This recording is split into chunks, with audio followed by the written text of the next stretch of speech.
Ariel Kane had always believed love was sacred. Not perfect, not easy, but sacred. The one thing in this brutal, profit-driven world that was supposed to belong only to two hearts. Love was what had carried her through poverty, through long nights in front of glowing computer screens, through the loneliness of being the smartest woman in rooms full of men who underestimated her. Love was what had made all the struggle worth it. And that love was named Ethan Hale. Ariel stood before the floor-to-ceiling windows on the 24th floor of the Novatech Dynamics headquarters, watching souls stretch endlessly beneath her. Ariel Kane had always believed love was sacred. Not perfect, not easy, but sacred. The one thing in this brutal, profit-driven world that was supposed to belong only to two hearts. Love was what had carried her through poverty, through long nights in front of glowing computer screens, through the loneliness of being the smartest woman in rooms full of men who underestimated her. Love was what had made all the struggle worth it. And that love was named Ethan Hale. Ariel stood before the floor-to-ceiling windows on the 24th floor of the Novatech Dynamics headquarters, watching souls stretch endlessly beneath her. Glass towers caught the morning sun, traffic hummed like distant waves, and clouds drifted lazily across a pale blue sky. It was a beautiful day. It would also be the day her heart was sold. Behind her, the massive boardroom buzzed with polite laughter and murmured conversation. Investors from Hale Global Holdings had arrived from New York only an hour earlier, filling the room with the quiet confidence of people who were used to owning everything they touched. At the head of the table sat Ethan, his dark suit perfectly tailored, his posture relaxed and confident. He looked every inch the rising corporate star, handsome, charming, destined for power. The man Ariel had loved for 3 years. The man who had sworn he would always stand by her. She took a slow breath and turned back to the room. This meeting was the most important of their lives. Novatech Dynamics was not just a company to her. It was her dream, her future, her proof that a girl who grew up with nothing could build something extraordinary. She had written the code that made their AI revolutionary. She had created the algorithms that investors were now desperate to own. Ethan had always been proud of her. At least she had thought so. Ariel, Ethan called with a warm smile, standing. Come here. There's someone very important I want you to meet. She walked toward him, heels clicking softly against the polished marble floor. He reached for her hand as she approached, squeezing it in reassurance. This, he said, is my mother, Margaret Hale. Margaret Hale rose slowly from her seat. She was tall, elegant, and breathtakingly cold. Her silver blonde hair was pulled into a flawless bun. Her expensive black suit looked more like royal armor than business attire. Her pale eyes swept over Ariel like a scanner, analyzing every detail, her dress, her posture, her face. So, Margaret said, extending her hand, you're the girl who built Novatech. Ariel shook her hand politely. Her grip was firm, unyielding. Yes, ma'am. Margaret's lips curved slightly. Impressive. You don't look like a genius. Ariel blinked. I'm not sure how geniuses are supposed to look. Margaret smiled thinly. Not emotional. Something about that single word made Ariel's skin prickle. They took their seats as the meeting continued. Financial forecasts appeared on massive screens. Investors discussed global expansion, government contracts, military interest. Novatech wasn't just valuable, it was dangerous.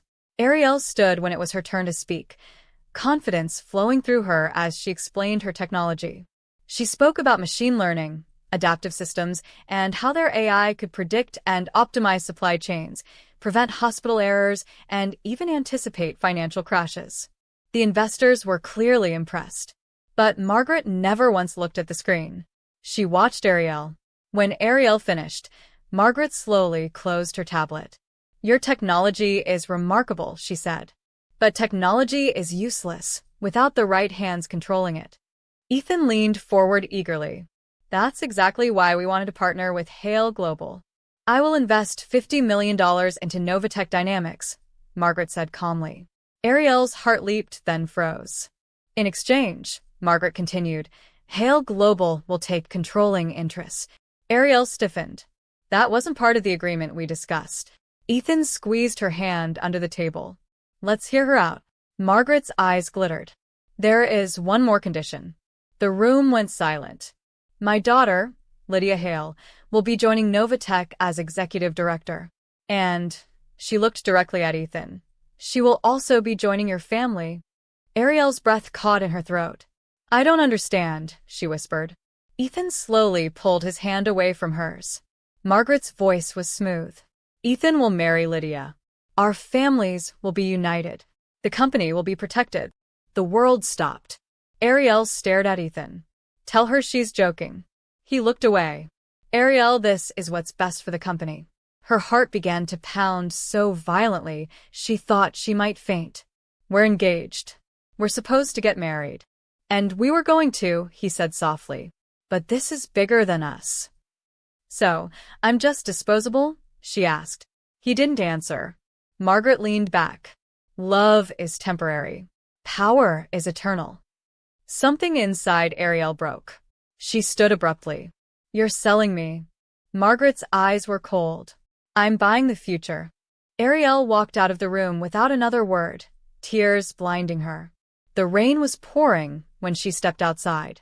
Cold drops soaked her hair, her clothes, her skin, but none of it hurt as much as what was inside her chest. 3 years of love. Gone. Her phone vibrated endlessly in her hand. Ethan's name kept flashing. She didn't answer. She wandered until she found a small cafe glowing warmly against the storm. Inside, she collapsed into a chair. You look like someone who just lost everything. The voice was deep and calm. Ariel looked up. The man sitting across from her was tall, dressed in black, with eyes that held storms of their own. Who are you? She whispered. Jean-Wook Hale. Ethan's uncle. I saw what they did to you, he said quietly. Ariel laughed bitterly. Yes. So did the whole world. They humiliated you. They destroyed me. I won't allow it. Why? She asked.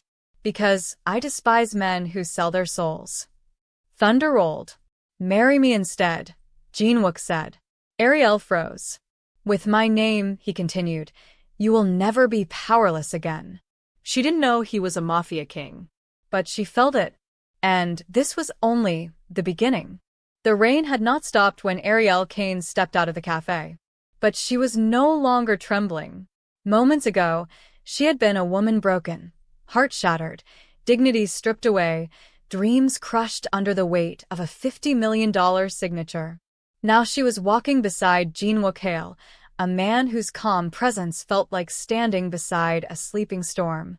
He opened the door of his black luxury sedan for her, without saying a word. The interior was warm, quiet, insulated from the chaos of the city. As soon as the door closed, the outside world disappeared. Are you afraid? He asked gently as the driver pulled away. Ariel looked at her reflection in the tinted glass. Pale. Wet. But no longer weak. I'm afraid of being powerless, she said.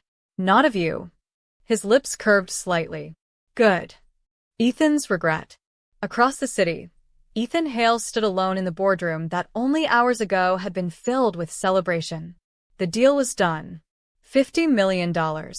Global expansion. The Hale empire behind Novatech. And yet, something felt terribly wrong. Ariel's empty chair stared back at him like an accusation. He remembered the way she had looked at him when he failed to answer her question. So hurt. So betrayed. His phone buzzed. Ariel. 2 missed calls. He stared at her name, guilt crawling up his spine. He tried calling her again. No answer. Where did you go? He muttered. This was just business. But deep down, he knew it wasn't. He had traded her. And the price was $50 million. A devil in silk gloves. Jean-Wook's mansion rose from behind iron gates like something out of a dream or a nightmare. Ariel stepped inside and froze. The place was vast, elegant, and hauntingly beautiful. Soft lights glowed along marble hallways. Art hung on walls that looked older than time.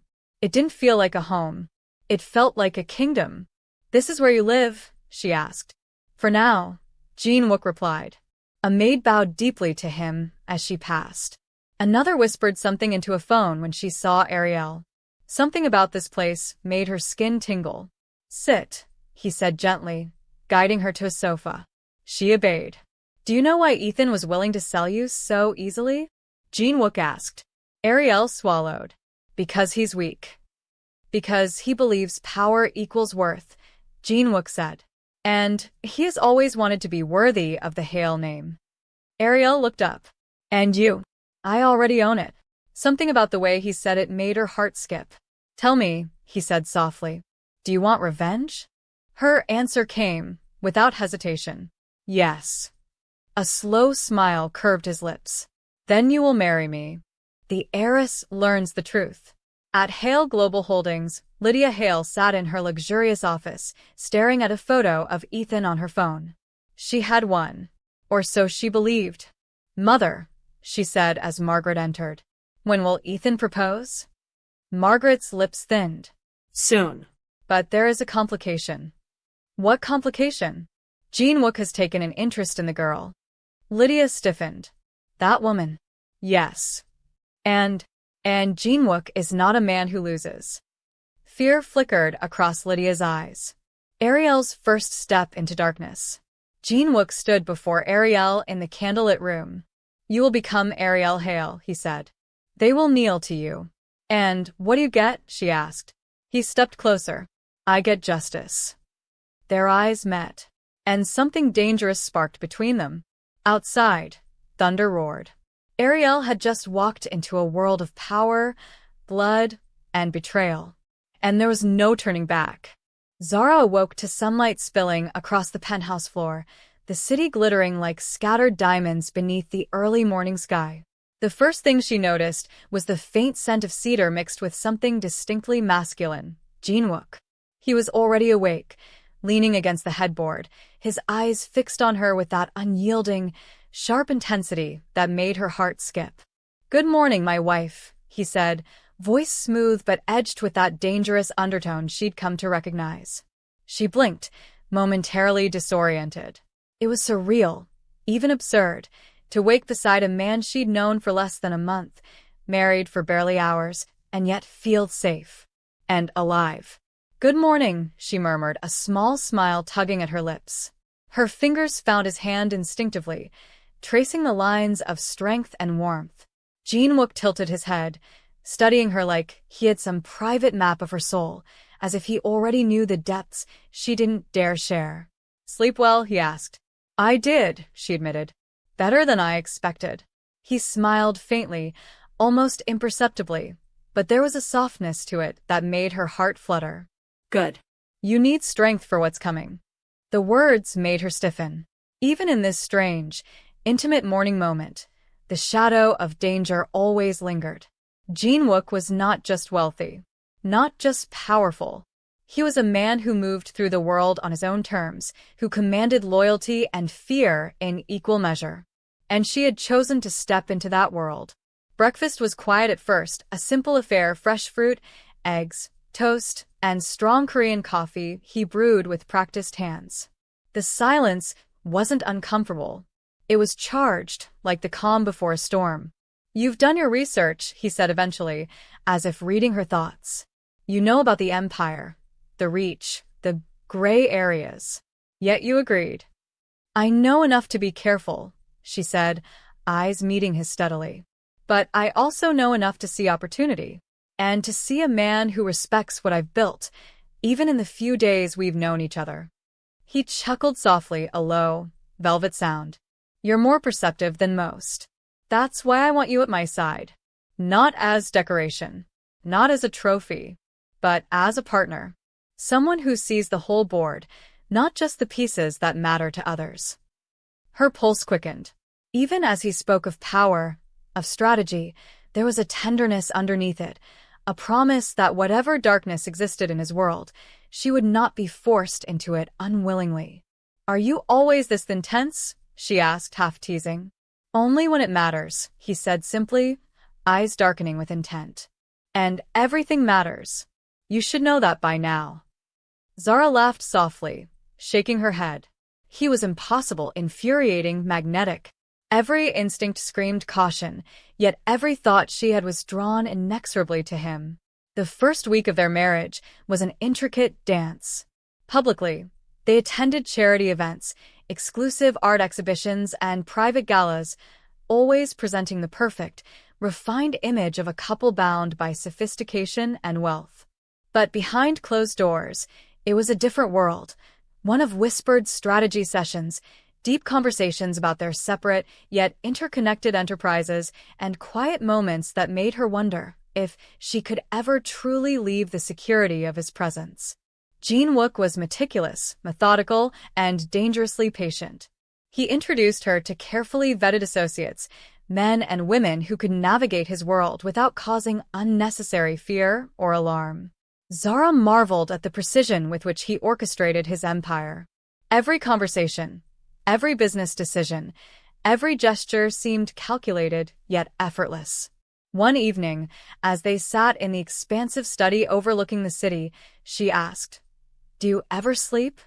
"Occasionally," he replied, not looking up from the documents spread across the mahogany desk. "But sleep is for those who don't have empires to manage." She smirked, crossing her arms. "And yet you find time to cook dinner, walk me to meetings, and pretend to be civilized." "That, my dear, is an art," he said, finally glancing at her, his dark eyes softening ever so slightly. "Control and chaos must coexist. Otherwise, one consumes the other." She felt a shiver run down her spine. He wasn't just talking about his business. He was talking about life. About her. Then came the first real test, the shadow of Ryan and Victoria, still looming like a storm cloud on the horizon. Ryan, foolish and arrogant, had the audacity to try contacting her again. Texts, calls, even emails, pleas dripping with regret and entitlement. Zara, with Jin-wook's quiet support, ignored them all. Each attempt only reinforced the decision she had made, to leave behind the past and step fully into a future she could control. But Victoria was more cunning. She understood leverage. A whispered threat here, a veiled insult there, hints of legal complications and financial ruin designed to make Zara hesitate. It was subtle at first, almost imperceptible, yet Zara's instincts told her it was deliberate. Jin-wook noticed, of course.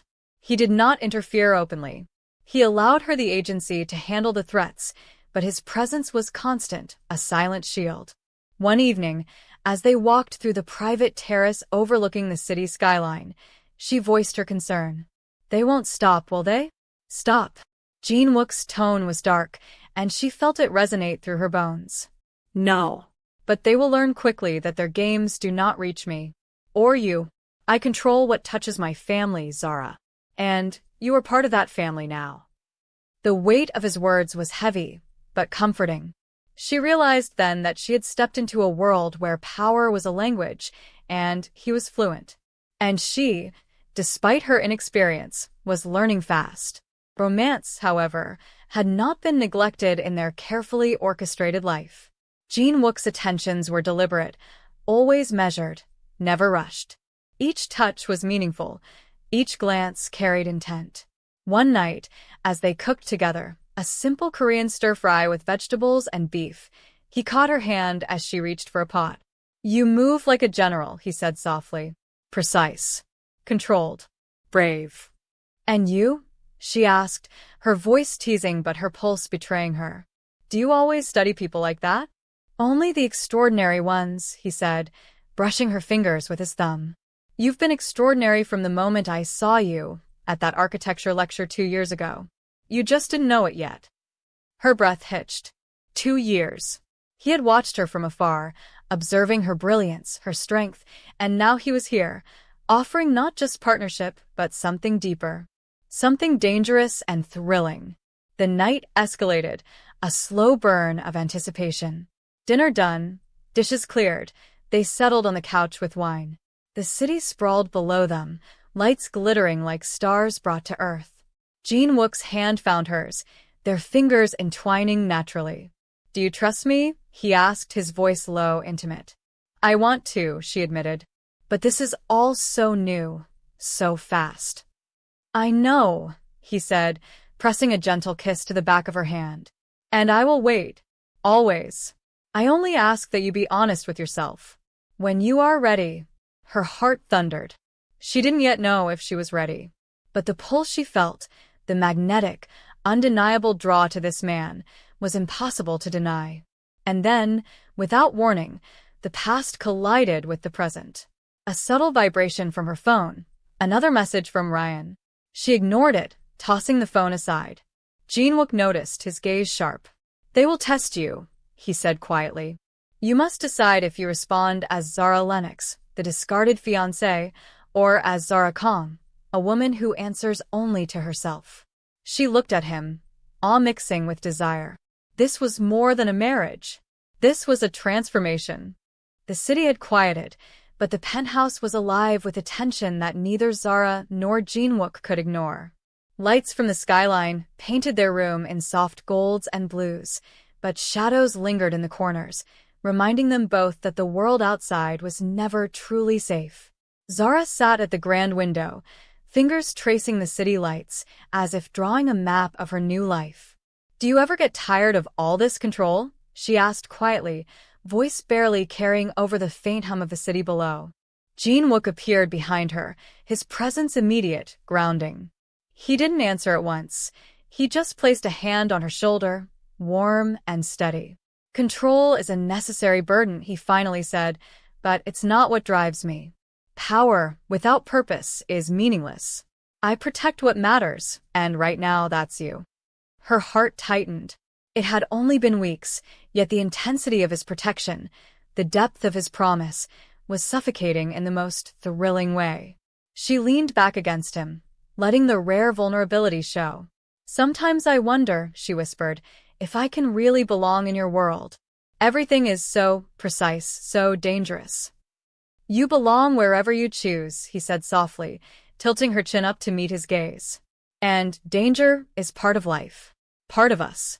But fear has no place here unless it teaches you strength." She studied his face, the shadows softening his usually stern features. In that moment, she realized that love with him wasn't gentle. It was a fire. Blinding, consuming, yet intoxicating. A sudden buzz from her phone broke the silence. She glanced at it and froze. Another message from Ryan, more insistent than the last. She swallowed hard, but Jin-wook's hand found hers instantly, squeezing. "Ignore it," he said quietly, his voice low. "Dangerous. He doesn't get to touch your life anymore." Not now. Not ever. Zara felt a mix of relief and awe. There was something undeniable about his presence. It shielded her not just physically, but emotionally.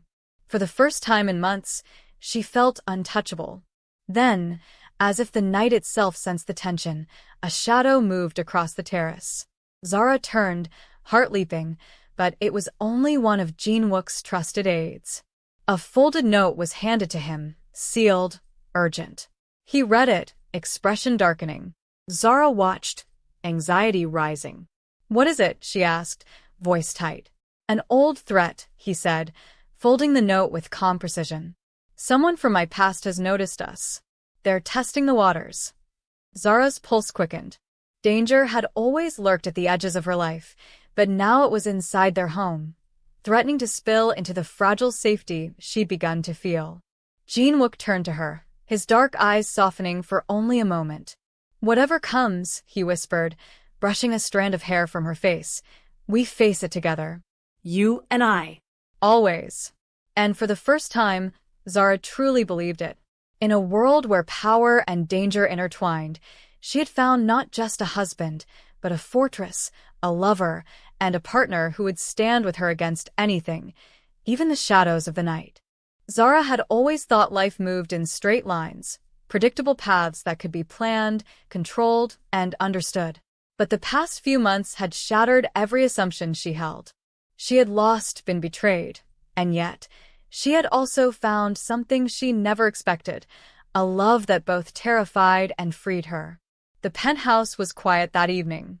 Jin-wook was in his study, papers spread across the dark oak desk, yet his eyes constantly lifted to glance at her, as if sensing her thoughts even from afar.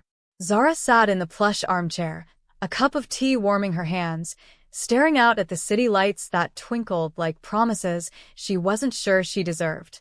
"You're thinking too much."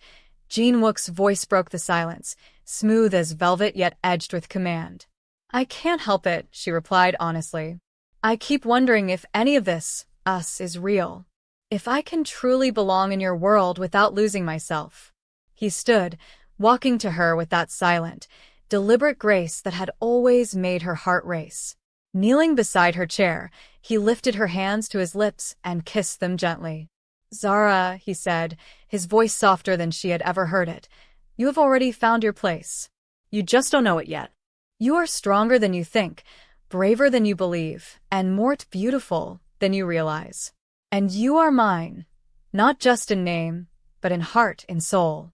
Her chest tightened, and she felt tears she hadn't allowed herself to shed spill over.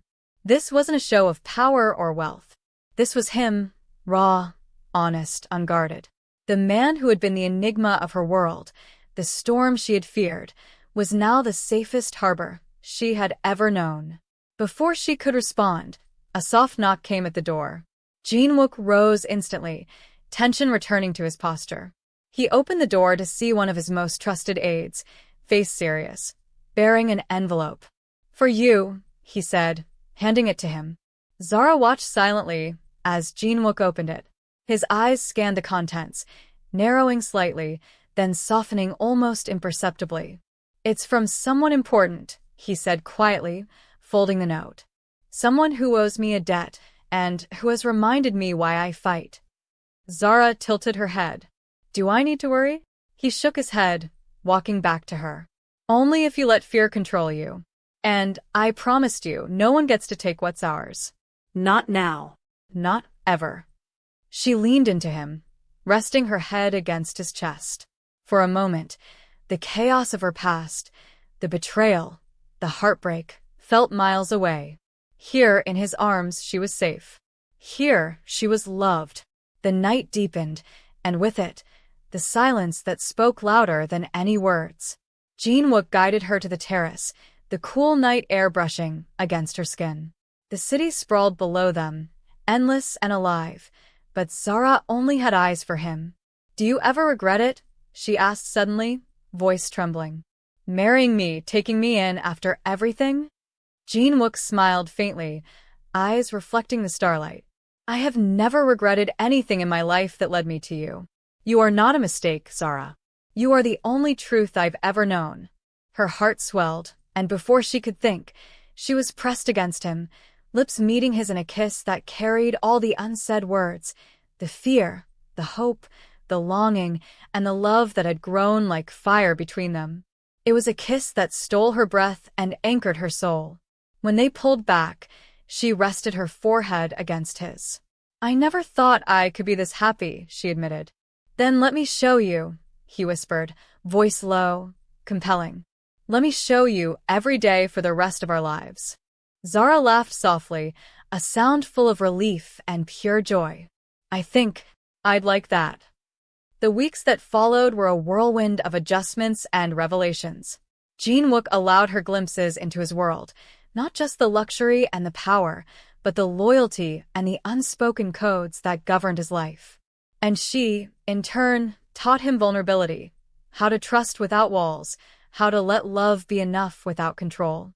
One evening, as they sat together in the garden of his estate, watching the sun sink below the horizon, Zara felt a peace she had never known. "I think," she began hesitantly, "I've learned something important." He turned to her, curiosity softening his intense gaze. "That love isn't just about safety or passion or even belonging," she said, taking his hand. "It's about choosing someone every day, even when it's hard, even when the world tries to pull you apart." Jin Wook's thumb traced circles over her knuckles, a silent agreement. "Then choose me," he said simply. "I already have," she whispered. And as the last rays of the sun bathed them in gold, Zara realized that life, with all its chaos and pain, had led her here, to love that was fierce, unwavering, and true. She was no longer a woman haunted by betrayal. She was a woman who had chosen her own destiny, hand in hand with a man who, in every sense, had become her world. As night fell and the city lights flickered like stars beneath them, they stood together, hearts aligned, souls intertwined. The journey had been long, filled with heartbreak and danger, but it had all been worth it. Because at the end of the day, Zara knew one unshakable truth. Love was not just a feeling. It was a choice. And she would choose Jin Wook always. And for the first time in her life, she felt complete.